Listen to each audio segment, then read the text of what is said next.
어떻게 빙산이 연강판으로 이루어진 타이타닉을 난파시킬 수 있었을까요? 선원들은 충돌 전에 배를 왼쪽으로 조타하였고 결국 긴 측면 충돌을 일으켜 선체에 구멍이 나게 됐습니다. 선실 안으로 물이 솟구쳤고 배는 기울기 시작했습니다. 선장은 밸러스트 펌프로 솟구치는 물을 빼내는 훌륭한 해결책을 찾았습니다. 이 챔버들은 밀폐되어 있지 않았고 물이 들어찼습니다. 이 상황에서는 어떤 일이 일어날 것 같나요? 이 까다로운 상황을 이해하려면 먼저 타이타닉의 고도로 설계된 방수 구획에 대해 알아야 합니다. 격벽으로 알려진 이 두꺼운 금속 칸막이는 배를 16개의 구획으로 나눕니다. 각 칸을 방수 처리하기 위해 사용한 리백 기법을 자세히 볼 수 있습니다. 더욱 흥미로운 것은 격실 도어의 디자인입니다. 이 문도 방수 기능이 있었습니다. 흥미롭게도 비상시에는 이 문이 몇 초 안에 닫히도록 설계되었습니다. 혹여 물이 새는 경우에도 방수 설계 덕분에 물이 다음 칸으로 들어가지 않습니다. 배의 심장인 증기기관은 이 칸에 보관되어 있었습니다. 프로펠러가 어떻게 돌아가는지 볼 수 있습니다. 타이타닉은 증기 터빈도 사용했는데 이 증기 터빈은 다음 칸에 보관되어 있었습니다. 증기 터빈의 기능은 증기기관에서 나오는 증기에서 에너지를 얻어내는 것이었죠. 증기 터빈은 세 번째 프로펠러를 작동시켰습니다. 증기기관에 필요한 석탄은 이 챔버에 보관되었습니다. 이를 석탄 벙커라고 불렀습니다. 석탄 벙커 사이의 빈 공간에는 보일러가 보관되었습니다. 보일러는 증기기관에 필요한 증기를 생성했습니다. 작업자들이 벙커에서 석탄을 꺼내 보일러에 공급하는 모습을 볼 수 있습니다. 보일러에서 나오는 배기가스는 굴뚝을 통해 배출되었습니다. 타이타닉에는 4개의 굴뚝이 있었는데 그중 3개는 연기 배출에 사용되었고 나머지 하나는 환기에 사용되었습니다. 작업자들은 이제 선박의 가장 중요한 부분인 프로펠러를 설치하고 있습니다. 프로펠러가 회전하면 배는 앞으로 나아갑니다.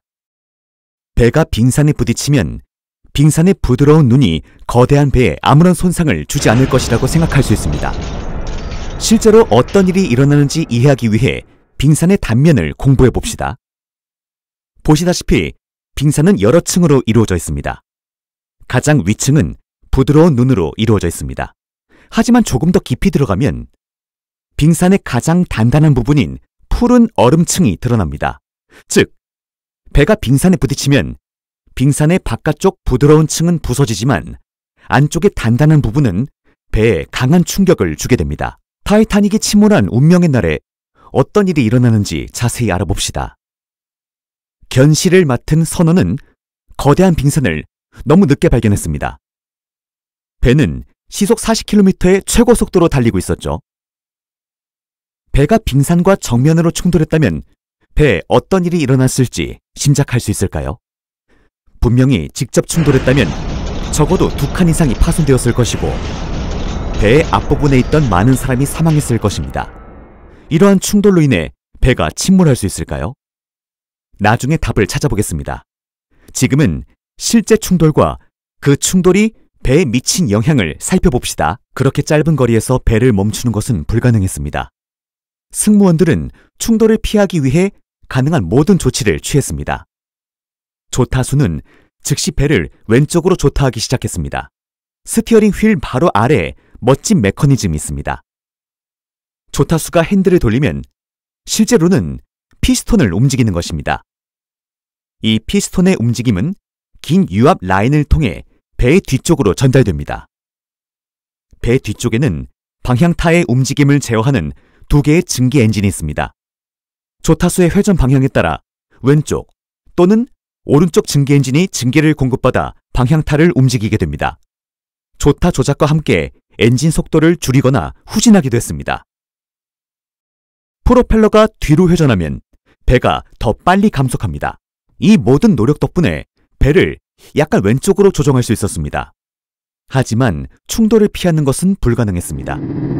수면 아래의 빙산이 배의 측면에 부딪혔고 앞서 보았듯이 얼음의 단단한 부분이 배에 엄청난 힘으로 충격을 주었기 때문입니다. 이러한 엄청난 힘이 연철 리벳 연결부에 미치는 영향이 여기에 설명되어 있습니다. 총 16개의 격실 중 리벳 탈락으로 인해 약 5개의 격실의 판재 부분이 떨어져 나갔습니다. 얼마 지나지 않아 원래 밀폐되어 있던 구획에 바닷물이 넘쳤습니다. 실험을 통해 황 함량이 높은 연철이 온도가 떨어질 때 어떻게 작동하는지 이해해 봅시다. 이것은 낮은 품질의 녹슨 철입니다. 망치로 두들겨도 부러지지 않습니다. 이제 액체 질소를 사용하여 온도를 낮춰보겠습니다.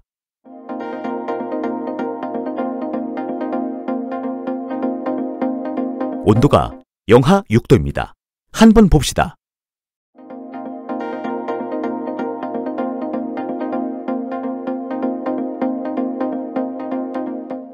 저온에서는 쉽게 부러집니다.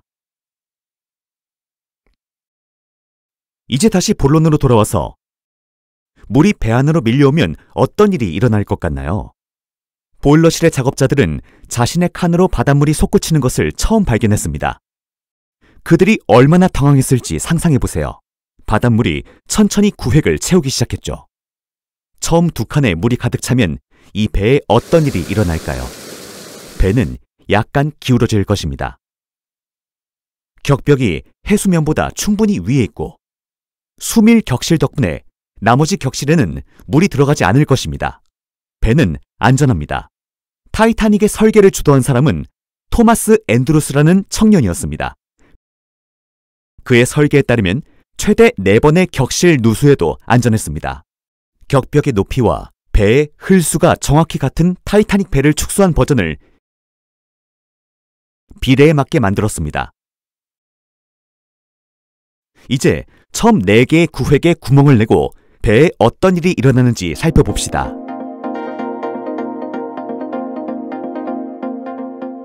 네 개의 구획에 구멍이 나면 배에 물이 들어차 기울어지고 있지만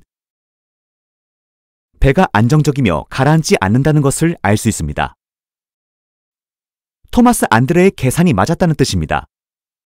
배는 4개의 구획이 뚫린 상태에서도 안정적입니다. 이제 구멍을 하나 더 추가하고 어떤 일이 일어나는지 살펴봅시다. 이제 구획에 5개의 구멍이 생겼습니다.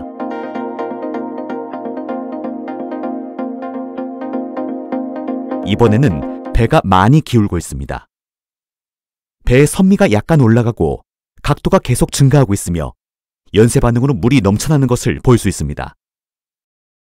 한 칸에서 다른 칸으로 각도가 더 커지고 선미가 완전히 올라가고 배가 급격히 가라앉고 있습니다.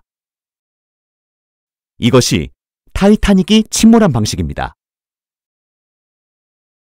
이것이 바로 타이타닉호에 일어난 일입니다. 타이타닉에서는 약 5개의 구획이 파열되었습니다. 한 칸에서 다른 칸으로 물이 넘쳤고 배의 각도는 계속 높아졌습니다. 이것이 연쇄 반응처럼 계속되었습니다. RMS 타이타닉의 선장 제이 스미스는 10에서 30분 만에 이 끔찍한 소식을 알게 되었습니다. 그는 배의 청사진을 확인하고 있었습니다. 앞서 얘기한 대로 타이타닉은 4개의 선실에 물이 가득 차기 전까지는 안전했습니다. 선장은 토마스 앤드루스로부터 물 흐름의 연쇄 반응에 대해 배웠습니다. 그때 그는 배가 이미 늦었다는 것을 알고 있었을 것입니다. 하지만 선장은 타이타닉의 침몰을 늦출 수 있는 좋은 아이디어가 떠올랐습니다. 선장은 펌프 용량으로는 갑판을 완전히 건조시키는 것이 불가능하다는 것을 알고 있었지만 적어도 배가 천천히 가라앉으면서 더 많은 생명을 구할 수 있을 것이라고 생각했습니다. 선원들은 벨러스트와 빌지 펌프의 파이프를 가동하고 물을 퍼내는 데 최선을 다했습니다. 이것이 보일러실의 작업자들이 마지막 숨을 거둘 때까지 열심히 일한 주된 이유입니다. 펌프는 증기 동력이었습니다. 펌프의 증기를 오래 공급한 만큼 배의 침몰 속도는 느려졌습니다. 예상대로 솟구친 물은 빌지와 벨러스트 펌프를 무용지물로 만들었고 선장은 2시간 안에 배가 침몰할 것이라는 것을 깨달았습니다. 하지만 여기서 큰 문제가 생깁니다. 항해를 시작하기 전에도 타이타닉은 대서양 뉴펀들랜드 해안에서 400마일 떨어진 곳에 빙산이 있다는 경고를 받았습니다. 이러한 위험한 상황에서 타이타닉은 시속 22km 정도의 저속으로 항해해야 했습니다. 그러나 선장은 이 제안을 거부하고 승무원들에게 전속력으로 가라고 지시했습니다. 선장은 왜 이런 결정을 내렸을까요? 흔히 알려진 것과 달리 선장은 유럽에서 뉴욕까지 최단 항해 세계 신기록을 세우고 싶어 하진 않았습니다. 그것은 불가능했습니다. 당시에는 더 빠른 배들이 있었기 때문입니다. 스미스 선장은 타이타닉이 침몰할 수 없다고 확신했습니다.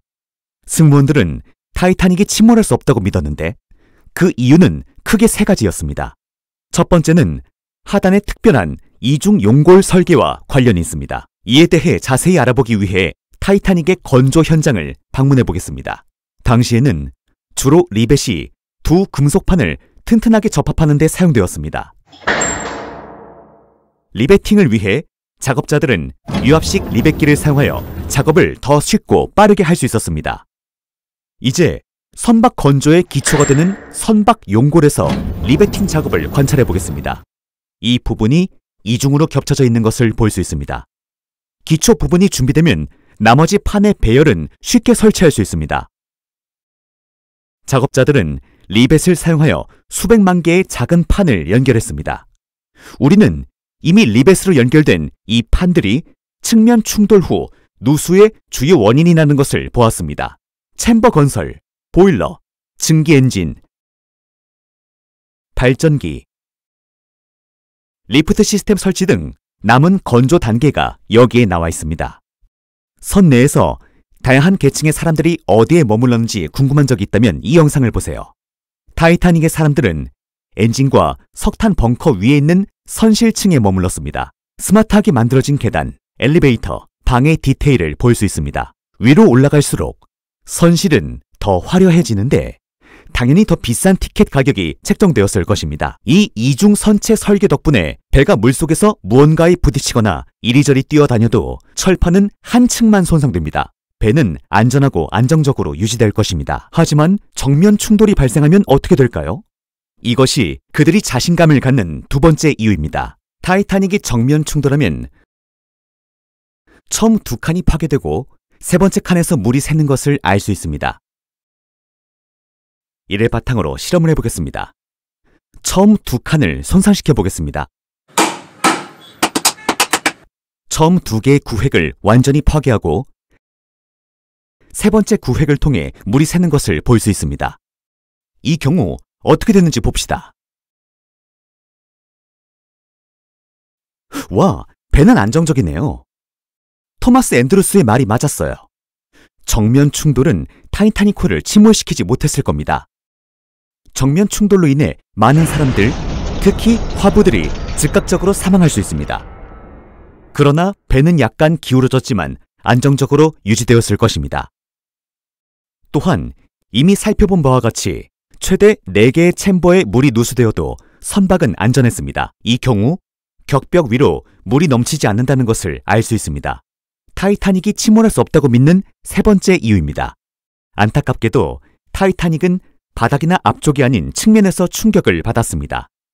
게다가 4개가 아닌 5개 칸에서 누수가 발생해 토마스 앤드루스의 계산은 모두 틀렸습니다. 얼마 후 타이타닉의 무선 통신사는 현재 위치에서 약 107km 떨어진 곳에 있던 카파티아호와 교신하였습니다. 하지만 안타깝게도 제 시간에 도착해 도움을 줄 수는 없었습니다. 이 배에는 20개의 구명보트가 있었고 승무원들은 하선하기로 결정했습니다. 하지만 구명보트의 수는 턱없이 부족했습니다. 모든 승객을 구하려면 약 40대의 구명보트가 필요했습니다. 타이타닉의 뱃머리가 더욱 물에 잠기면서 경사각이 커졌습니다. 거의 45도에 가까운 각도에서 강철의 상부 구조가 붕괴되었습니다. 배의 앞쪽 절반이 먼저 물속으로 가라앉았습니다. 그런 다음 배의 선미 부분도 같은 운명을 따랐지만 27분 후에야 침몰했습니다. 현재 배의 선미와 선수 부분은 610m의 거리를 두고 해저에 누워 있습니다. RMS 타이타닉의 대형 참사로 인해 1,500명 이상의 사람들이 목숨을 잃었습니다. 1997년 영화 타이타닉의 이 유명한 장면을 기억하시나요? 여기서 오류를 찾을 수 있나요? 배는 침몰 직전에 이렇게 큰 각도를 이루었지만 이 길이의 배는 물 밖에 있지 않았습니다. 실험을 통해 이 사실을 확인했습니다. 영화에서 타이타닉은 물 밖에서 완전히 두 조각으로 부서졌습니다. 하지만 실제로는 물 밖으로 나온 부분이 그렇게 작아서 불가능합니다. 실제로는 배가 물속에서 완전히 두 조각으로 부서졌습니다. 다른 많은 연구에서도 이 사실을 확인했습니다. 제임스 카메론은 시각적 효과를 위해 배를 물 밖에서 부쉈을 수도 있습니다. 타이타닉의 파손 원인이 어떤 힘에 의한 것인지 궁금하다면 이 실험을 관찰해보세요. 무거운 무게로 인해 가라앉는 동안 부유물이 수직이 됩니다. 그러나 이 과정에서 부유물이 구부러지는 것을 관찰할 수 있습니다. 타이타닉호도 마찬가지였습니다. 물의 무게로 인해 배의 앞부분은 가라앉았지만 모든 중장비는 배의 뒤쪽에 보관되어 있었습니다. 이로 인해 배의 선체에 엄청난 휘뭉력이 발생했고 배는 붕괴되었습니다. 1914년에 타이타닉 사고 이후 향후 이러한 사고를 예방하기 위해 국제 빙상 순찰대가 설립되었습니다. 많은 선박 회사들이 기존 선박 설계를 수정했습니다. 이중 바닥 용골과 마찬가지로 선박의 측면 선체도 이중 구조로 수정되었습니다. 선체가 이중으로 겹쳐져 있어 선체에 구멍이 생겨 물이 수밀 공간으로 유입될 가능성을 최소화할 수 있다는 것을 알 수 있습니다. 가장 큰 유람선 중 하나인 원더 오브 더 시즈에도 동일한 기술이 사용되었습니다. 이 이중 레이어는 배에 무언가가 부딪힐 경우 배를 보호하는 데 도움이 됩니다. 이중 배치와 함께 방수 격실의 가로 격벽을 위로 올렸습니다. 다음 개선 사항은 선박의 전체 길이를 따라 방수 격벽을 설계하는 것이었습니다. 이 격벽은 수평 및 수직으로 모두 방수 처리됩니다. 이 격벽은 부력 손실을 방지하고 손상된 격실을 격리하는 데 도움이 됩니다. 또한 비상시 배에 탑승한 모든 사람이 구조될 수 있도록 충분한 수의 구명보트를 선 내에 비치하기 시작했습니다. 해양 선박에 대한 안전 규정을 개정하는 것도 타이타닉과 비슷한 사고를 피하기 위한 또 다른 방법이었습니다. 현대의 선박은 사고 시 더 큰 충격을 견딜 수 있는 고품질의 강철 소재를 사용하여 건조됩니다. 또한 리베팅 대신 용접을 사용하게 되었습니다. 이는 선박 내부의 물 흐름을 방지하는 효율적인 방법입니다. 여기에서 배의 프레임과 빔으로 된 이중 골격을 덮기 위해 많은 강철판들이 완벽하게 용접된 것을 볼 수 있습니다. 이제 타이타닉과 같은 빙산과 원더 오브 더 시즈가 충돌하면 어떤 일이 벌어질지 상상해 봅시다. 우현에 가해지는 강한 힘 때문에 완벽하게 용접된 선체 플레이트는 선체에 구멍이 나지 않고 내부로 구부러질 뿐입니다. 따라서 현대의 첨단 용접 기술 덕분에 배 안으로 물이 들어가지 않습니다. 이 배를 더 안전하게 만드는 다른 기술로는 다음과 같은 것들이 있습니다. 빙산이나 다른 선박과의 충돌로 선체에 구멍이 나지만 않는다면 선체 안쪽과 바깥쪽 사이의 공간에만 물이 넘칠 것입니다. 밀폐된 구획은 그대로 유지됩니다. 다음은 빌지 시스템으로 선박 방수 시스템의 필수적인 부분입니다. 선박에 유입된 물을 펌핑하여 선체에 물이 고이는 것을 방지하도록 설계되었습니다. 최신 선박은 게스킷, 오링, 실런트 컴파운드 등 다양한 방수실로 밀봉되어 있습니다. 또한 위성 기반 GPS, 레이더, 소나, 전자 해도 디스플레이 등 최첨단 내비게이션 시스템이 장착되어 있습니다. 타이타닉은 제 유튜브 경력 중 가장 인기 있는 동영상입니다. 더 큰 프로덕션의 영상을 제작할 수 있게 되었습니다. 후원자 덕분입니다. 따라서 후원자 여러분의 성원은 저에게 매우 소중합니다. 앞으로도 많은 응원 부탁드립니다. 안녕히 계세요.